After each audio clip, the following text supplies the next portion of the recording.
kami dari kelompok penafsiran Al-Quran Hadis dan pembelajarannya. Sebelumnya perkenalkan, nama saya Fidian Sari, NPM 1801010042, nomor urut 154. Baik, di sini saya akan menjelaskan materi teori umum tentang pemahaman understanding. Secara etimologi, pemahaman berasal dari kata paham yang artinya mengerti atau memahami, sedangkan secara terminologi, para ahli mengemukakan definisinya. Di antaranya, menurut Elizabeth B. Hurcock dalam bukunya Perkembangan Anak, bahwa pemahaman adalah suatu kemampuan untuk menangkap sikap, arti, atau keterangan mengenai sesuatu yang dan mempunyai gambaran yang jelas tentang sesuatu tersebut. Menurut Anas Sudiono, pemahaman adalah kemampuan seseorang untuk mengerti sesuatu setelah sesuatu itu diketahui atau diingat. Dengan demikian, pemahaman merupakan jenjang kemampuan berpikir seseorang setingkat lebih tinggi dari hafalan atau ingatan. Sedangkan menurut Daryanto dalam bukunya, yakni buku Evaluasi Pendidikan, kemampuan pemahaman dibagi menjadi 3, yakni menerjemahkan, bukan saja mengalihkan sebuah arti bahasa satu ke bahasa yang lain. Selanjutnya yang B ialah kemampuan untuk mengenal serta memahami.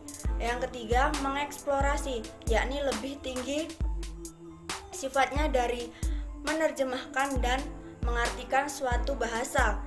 Di sini diartikan sebagai sebuah kemampuan intelektual yang lebih tinggi. Dalam pemahaman, seorang siswa diperlukan sebuah bahan ajar yang dapat mempermudah siswa, dan di dalam sebuah bahan ajar tersebut diperlukan soal-soal yang sangat berperan penting untuk meningkatkan pengetahuan, pemahaman yang tidak hanya terbatas, yang dapat memperluas pengetahuan yang dimiliki oleh siswa sendiri. Saya akan menjelaskan materi penafsiran interpretation. Penafsiran atau tafsir bisa juga diartikan secara bahasa berasal dari kata al-fasr, yang berarti menjelaskan, menyingkap, serta menampakkan atau menerangkan makna yang abstrak.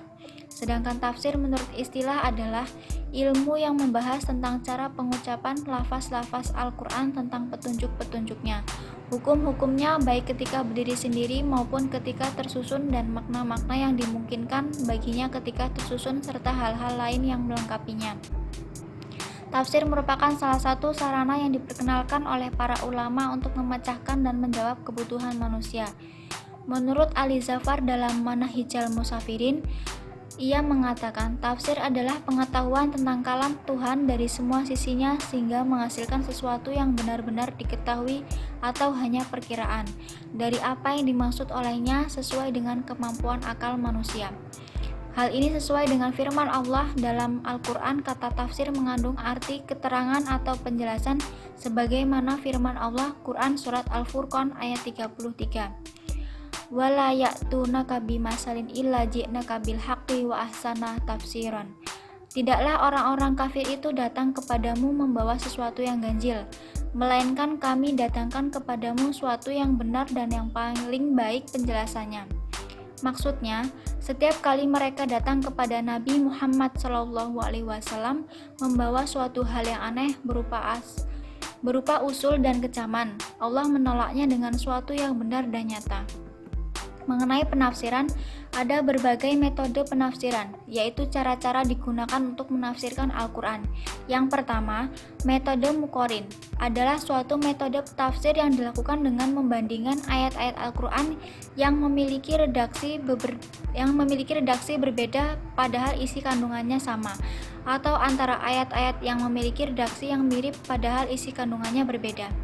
Yang kedua, metode maudu'i adalah suatu metode yang mengarahkan pandangan kepada satu tema tertentu, lalu mencari pandangan Al-Quran tentang tema tersebut dengan cara menghimpun semua ayat yang membicarakannya, menganalisis dan memahaminya ayat demi ayat, lalu menghimpunnya dalam benak ayat yang bersifat umum dikaitkan dengan yang khusus. D. Pemahaman dan penafsiran terhadap Al-Quran.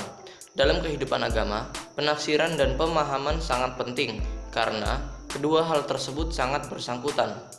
maupun berpengaruh terhadap agama yang kemudian diterapkan dalam sebuah kehidupan. Penerapan yang dilakukan untuk mencapai sebuah perubahan dari masa ke masa. Ketika seseorang tidak dapat memahami, maka orang itu kurang dalam menerapkan apa yang akan dilakukan. Karena dalam sebuah penerapan butuh pemahaman yang begitu banyak, sehingga dalam pemahaman tersebut dapat dimengerti dan dapat menafsirkan. Sebagai kitab yang terakhir diturunkan, Al-Quran tidak hanya memuat pesan-pesan ilahiyah tentang moralitas universal, kehidupan, dan masalah spiritualitas, tetapi juga menjadi sumber ilmu pengetahuan yang unik sepanjang kehidupan umat manusia. Al-Quran senantiasa mengajak para pembaca mampu melakukan kerja-kerja penafsiran yang maksimal untuk menemukan pesan-pesan Allah, berusaha menafsirkan serta menggali makna yang terkandung di dalamnya, sehingga menjadikannya sebagai inspirasi untuk menghasilkan penemuan-penemuan baru sesuai dengan semakin berkembangnya sains dan teknologi dan lain-lain. Adapun pengertian lain yaitu Al-Quran adalah firman Allah Subhanahu wa Ta'ala yang digunakan sebagai pedoman bagi seluruh umat manusia. Al-Quran oleh karenanya bukanlah sebuah karya akademik maupun karya fiksi. Dari segi pandangan, Al-Quran mengandung seluruh aspek kehidupan manusia, seperti aspek sosial, politik, dan ekonomi. Tiada bacaan seperti Al-Quran yang dipelajari bukan hanya susunan redaksi dan pemilihan kosakatanya, tetapi juga kandungannya yang tersirat, bahkan sampai pada kesan yang ditimbulkannya. Tidak hanya itu, semua rangkaian Al-Quran mengandung kesucian. Artinya, kesucian Al-Quran meliputi lafaz, makna, bentuk, suara, kehadiran fisiknya, termasuk juga pesan yang terkandung di dalamnya. Baik, saya akan menjelaskan mengenai tahrij hadis. Secara etimologi, tahrij hadis bentuk masdar dan fi'il madhi, yaitu haraja yuhariju tahrijan, yaitu al-zuhur artinya tampak dengan lurus, yaitu jelas. Sedangkan menurut istilah yang dimaksud dengan tahrij hadis ini adalah usaha menentukan matan dan sanad hadis secara lengkap berdasarkan sumber aslinya, yang dari situ nanti akan terlihat kualitas hadis secara langsung. Sedangkan tujuan dari tahrij hadis itu yaitu menunjukkan hadis-hadis dan menjelaskan diterima atau ditolaknya suatu hadis. Sedangkan manfaatnya yaitu untuk menghubungkan redaksi matan atau sanad hadis ini, yaitu menelusuri jejak yang asli dan para ulama yang meriwayatkannya. Kemudian pada abad ke-20, para ahli mencoba untuk menuangkan ilmu tahrij dalam satu bentuk buku. Antara lain metodenya yaitu yang pertama, tahrij hadis melalui lafaz yang ada dalam matan hadis. Yang kedua, tahrij hadis melalui pertama matan dalam hadis, lafaz pertama dalam matan hadis. Yang ketiga yaitu tahrij hadis melalui lafaz perawi pertama dalam matan hadis. Yang keempat, tahrij hadis melalui tema-tema hadis. Dan yang kelima yaitu tahrij hadis melalui klasifikasi jenis hadis. Sekian. Saya Hafiz Nur Alimah. Di sini saya akan melanjutkan materi tentang kritik sanad. Kritik berarti kecaman atau tanggapan. Istilah kritik adalah pertimbangan yang membedakan antara yang benar dan yang tidak benar. Sedangkan sanad secara etimologis, sanad berarti bumi yang menonjol dan sesuatu yang berada di hadapan dan jauh dari kaki bukit memandang. Sanad hadis merupakan unsur penelitian dan pemahaman hadis. Kritik terhadap sanad dalam kajian hadis ditujukan untuk mengetahui otentisitas sebuah hadis. Ketika hadis menyebar dan pemalsuan yang dinisbahkan Rasulullah semakin banyak, para ulama menganggap kewajiban untuk melakukan penelitian. Maka ditetapkanlah kriteria sanad. Yang pertama, perawi yang adil, dan yang kedua, perawi harus dabit. Yang ketiga, terhindar dari yas. Bila di sini saya akan menjelaskan tentang matan. Matan menurut bahasa yaitu yang punya arti ujung jalan atau muka jalan yang keras dan tinggi. Kemudian secara terminologi atau bahasa yaitu matan adalah sebuah isi dari hadis, baik secara qauli, fi'li atau takriri. Untuk meneliti kesahihan matan ada 3 metodologis yang dikemukakan oleh Zuhudi Ismail. Yang diantaranya yang pertama yaitu meneliti kualitas sanad tersebut, kemudian yang kedua yaitu meneliti lafal matan yang semana, kemudian yang ketiga yaitu meneliti kandungan sanad tersebut. Ad-Dalabi menyebutkan bahwa suatu matan diterima keujahannya asal tidak bertentangan dengan Al-Quran. Kemudian hadis yang lebih kuat, kemudian tidak bertentangan dengan indera, akal, kemudian fakta sejarah, dan matan tersebut mengandung sabda Nabi Shallallahu Alaihi Wasallam. Dalam penelitian matan hadis yang dikenal dengan pendekatan ini tetap mengacu pada kaidah mayor kesahihan matan hadis tersebut yang dikemukakan oleh ulama tentang kesahihan hadis tersebut. Dan selanjutnya ada metode pemahaman hadis Nabi. Metode pemahaman hadis merupakan sebuah metode yang dilakukan untuk memahami sebuah hadis. Ada 3 metode pemahaman hadis menurut Yusuf Al-Qaradawi, yaitu yang pertama, memahami hadis dengan memperhatikan sebab atau latar belakang munculnya hadis secara spesifik. Kemudian yang kedua, memahami hadis dengan memperhatikan tujuan dan hikmah yang dilakukan oleh Nabi. Kemudian yang ketiga, memahami hadis dengan memperhatikan suatu kebiasaan kontemporer yang terjadi pada zaman Nabi. Dan selanjutnya ada metode pemahaman hadis secara tekstual dan kontekstual.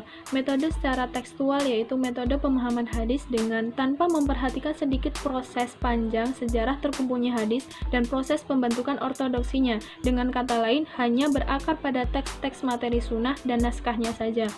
Dan untuk metode kontekstual yaitu metode pemahaman hadis dengan melalui pendekatan atau dengan melihat dan mempertimbangkan asbabul wurud atau asal-usulnya dari mana dan bagaimana hadis tersebut. Sesuai dengan kaidah, suatu hukum itu berjalan sesuai dengan ilahnya. Atau sama halnya dengan hadis ini yang berlandaskan pada suatu kebiasaan kontemporer pada zaman Nabi, kemudian dengan berjalannya waktu mengalami perubahan hingga masa kini. Dengan demikian, kita dapat memahami hadis dengan menggunakan metode pemahaman kepada maksud yang dikandungnya tanpa harus berpegang pada pengertian harfiahnya saja. Baik, di sini saya akan mencoba menjelaskan poin kontemporer. Penggunaan Al-Quran sebagai sumber tafsir pada masa kontemporer mengalami pergeseran dibandingkan dengan masa sebelumnya. Kontemporer berarti sezaman atau sewaktu.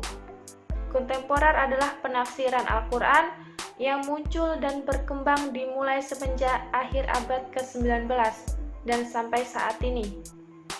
Pengertian ini sejalan dengan pendapat Az-Zahabi dalam tafsir wa al-mufassirun yang menyebutkan tafsir kontemporer dengan at-tafsir fi al-asr al-hadis, yaitu tafsir di masa modern.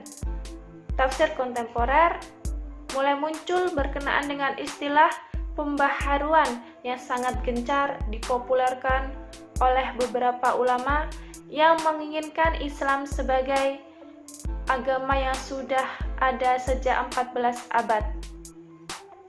Ada 2 poin penting seruan Ahmad Abduh tentang penafsiran seruan modern atau kontemporer, yaitu yang pertama, membebaskan pikiran manusia dari belenggu takli, dan yang kedua, memformasi susunan bahasa Arab dalam redaksi. Selanjutnya, klasik. Beliau menjelaskan bahwasanya metode klasik sudah banyak menyebabkan perselisihan antara para ulama, kaum salaf ortodok dan kaum salaf kontemporer. Penjelasan ini sejalan dengan perjalanan Kuntowijoyo yang menyeru Islam pengetahuan.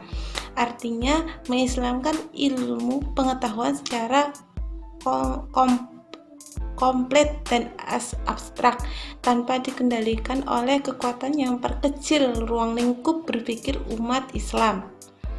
Dalam paradigma tafsir klasik, menurut mereka asumsi tersebut dipahami dengan cara memaksa teks apapun ke dalam teks Al-Quran. Akibatnya, pemahaman yang muncul cenderung tekstualitas dan literalitas.